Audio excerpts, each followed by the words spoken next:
Trains have been around for 200 years, cars for 130 years, and planes for 120 years. We keep coming up with better ways to move stuff around, but how do we ship our beloved internet goods, luxurious foreign cars, or even the oil for our generators? That's right, they're still transported by ship. Why? They move at an excruciating crawl of 24 miles per hour or 40 kilometers per hour, making it 20 times slower than a cargo aircraft. Well, boats have an overwhelming edge with their carrying capacity, and that's why so much of international trade is done with boats. Cancerously slow but able to pull a lot of weight, the ship is a large, bumbling idiot mule. That's why travel distance is so important in this context. The age of discovery brought about a golden era of cross-Atlantic trade, and Europeans soon realized that two specific regions were going to inconvenience their lives more than a messy divorce. If they wanted to go to India or China, they had to literally go all the way around the world. This was enough trouble to motivate them to think of some more radical solutions. Why not just blow them up?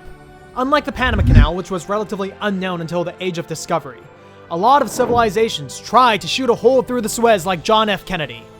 Let's set sail for the Suez Canal, the throbbing artery of modern trade.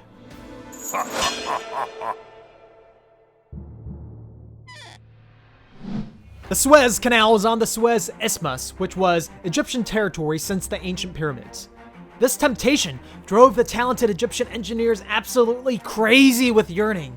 Unfortunately, the technology to just disappear a piece of earth in a straight line wasn't available back then, so they settled for connecting the Nile River and the Red Sea. During the 6th century BC, right as the end of construction was in sight, God spoke to the pharaoh and said, "This canal will make the ransacking of Egypt real easy for your enemies, you dipshit." Spooking the living fuck out of him, the pharaoh hysterically ordered a complete halt, but it was too late. God being, omnipotent and all-knowing, this prophecy came true very soon. Darius I from Persia conquered Egypt and cheerfully applied the finishing touches to this canal. God was right! This canal really helped make the conquest of Egypt a sweet logistical dream. This ancient Suez Canal went through cycles of construction and destruction over the years until 767 AD, when Al-Mansur of the Abbasid Caliphate finally had enough and eviscerated for good, along with some particularly stubborn, annoying rebels. Since then, random people like merchants from Venice and Napoleon have complained about wanting to make a pathway, but the Ottoman Empire was firmly in charge of this region and just didn't care. By the time the 19th century and the fiercely competitive colonial era rolled around, things changed significantly. The Western powers thought that the Suez Canal was necessary, and the Ottoman Empire was having a harder time telling them to fuck off. You see, this was around the time that Britain and France were starting to catcall the previously unconquered African inland.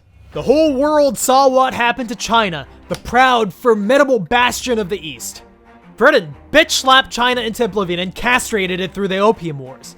The floodgates were open, and the Westerners were pouring into the Far East like locusts, fighting over the land without a care in the world about the natives. The widespread adoption of the steamboat around this time allowed the boats to go wherever they wanted regardless of the wind, and the Suez Canal became all too relevant all of a sudden. The first country to start blasting a hole through the earth was France. The Ottoman Empire's influence on the Eastern Mediterranean Sea faded, and Egypt essentially became an independent nation. French diplomat Lesseps seized this opportunity to become Egypt's rebound empire and obtained the rights to commence construction on the canal. In 1858, Lesseps made his fling with Egypt exclusive with the Universal Company of the Maritime Canal of Suez. This was a big commitment for France. Out of the 200 million franc budget for this project, half was from the French civilian investors, and the other half was supposed to come from foreign European governments. The electrifying excitement of new love was everywhere and everything was going smoothly. Too smoothly. Like a crazy ex ruining the wedding out of pure spite, Britain was not going to let France be happy. The mighty British Empire literally threatened Egypt and the Ottomans, striking fear into their hearts. It also started to obsessively go after the other countries that were just talking to France about investing in this project. Britain's obsession was enough trouble for everyone else to nope out. Egypt was forced to hold the bag and put up the rest of the money. Despite Britain's best efforts, the 200 million francs were somehow collected. they could finally proceed with construction and live happily ever after. Right? Come on, Britain's not gonna give up that easily. Britain doubled down and hard committed to making life hell, taking whatever cheap shots it could. It even leaked this particularly damaging story about Egyptian slave labor to try to start a full-scale rebellion. Finally, on November 17th, 1869, the canal was complete. The Mediterranean Sea and the Indian Ocean were at last reunited after 1,000 years of separation. Make no mistake, this was not a pleasant experience. Britain's vindictive chicanery made construction drag on for 10 cancerous years, and Egypt's economy completely went to shit. Well, France is going to be the knight in shining armor and save the day now, right? Nope. Prussia was kicking the shit out of France in a terribly timed war. France was on life support and could barely make sad baguette noises right now, let alone protect Egypt. Hysterically laughing at the injustice of the world, Egypt probably wants to jump off a building right now. Egypt says, fuck it, I've had enough, and decides to sell all its ownership in the Suez Canal Company. Who do you think bought up all those shares? You guessed it, the British Empire. Britain started to gleefully control Egypt's every move.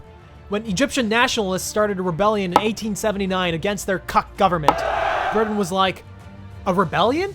Hell yeah! Just what I needed! This is a national tragedy. Our thoughts and prayers are with you. We'll send help right away. Britain sent in the full force of its military and squatted there, in essence, completely making Egypt its bitch. Things worked out a bit too well for the British, and it doesn't look suspicious at all. After being dragged through the wood chipper of World War II, Britain finally realized it needed to chill out and withdrew from Egypt after 70 years of colonization. Well, almost. Britain still left soldiers at the Suez Canal as a final fuck you to Egypt. This blatantly disrespectful slap in the face was enough for Gamal Abdel Nasser to snap. He was deeply disgusted by how the Egyptian government was bending over backwards for Britain and decided to just tear the whole goddamn country down. He dethroned the Egyptian monarchy and channeled his deep fucking resentment towards Britain into driving a wedge between the Western powers and the Soviet Union as soon as he took office. The Western powers really didn't appreciate Egypt's chicanery. How dare Dolby try to serve another master? They tried to gain leverage on poor Dobby by withholding the promised funds for the Aswan High Dam. Dobby goes completely rogue and does the unimaginable. He nationalizes the fucking Suez Canal. This outrageous news almost gives Britain a stroke. Britain brings France and Israel to collectively bomb some goddamn manners into Egypt. This started the bloody war known as the Suez Crisis. You see, while disemboweling a weaker country out of greed and spite might have been acceptable during the colonial era, times were changing and random murder was starting to become frowned upon. The brave new world belonged to the two superpowers of America and the Soviet Union in the aftermath of World War II. The Soviet Union lost its head when it came home to discover that its new best friend was beat into handicap parking overnight. You get a nuke! You get a nuke! Everybody gets a fucking nuke if you don't get the hell out of Egypt!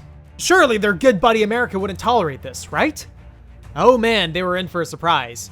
America was like, sure, that sounds reasonable. You see, America was disgusted by how Britain and France were strutting around like they owned the goddamn place, as if this were still the 19th century, and wanted to teach these boomers a lesson. To hell with the Suez Canal. America's not getting involved in this shit. Britain and France realized that they were completely fucked right now, and immediately left before they got Hiroshima.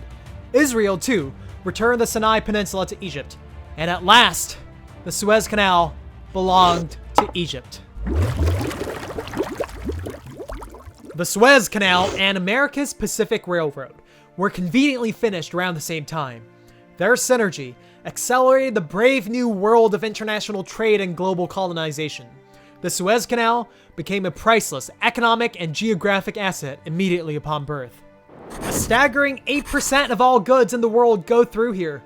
Egypt charges $250,000 per ship as a toll, and just the Suez Canal alone brings in 10% of Egypt's national budget.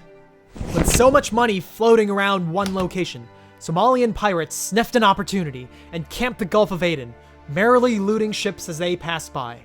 This became such a big problem that the UN had to get involved. But we're going to cover Somalian pirates and the history of Somalia in more detail with a separate video. Stay tuned, it's already in production. We live in a world where the most exotic items on the other side of the globe are just a click away. A lot of that passes through the Suez Canal, and the world realized just how important it was in 2021. Remember the boat that constipated the world? That was in the Suez Canal, generating all sorts of hilarious memes and not so hilarious supply chain outages. Here's a desperate meme because I really can't think of a better way to end this video. This has been David Bradford from Knowledge Raiders, and thank you for watching.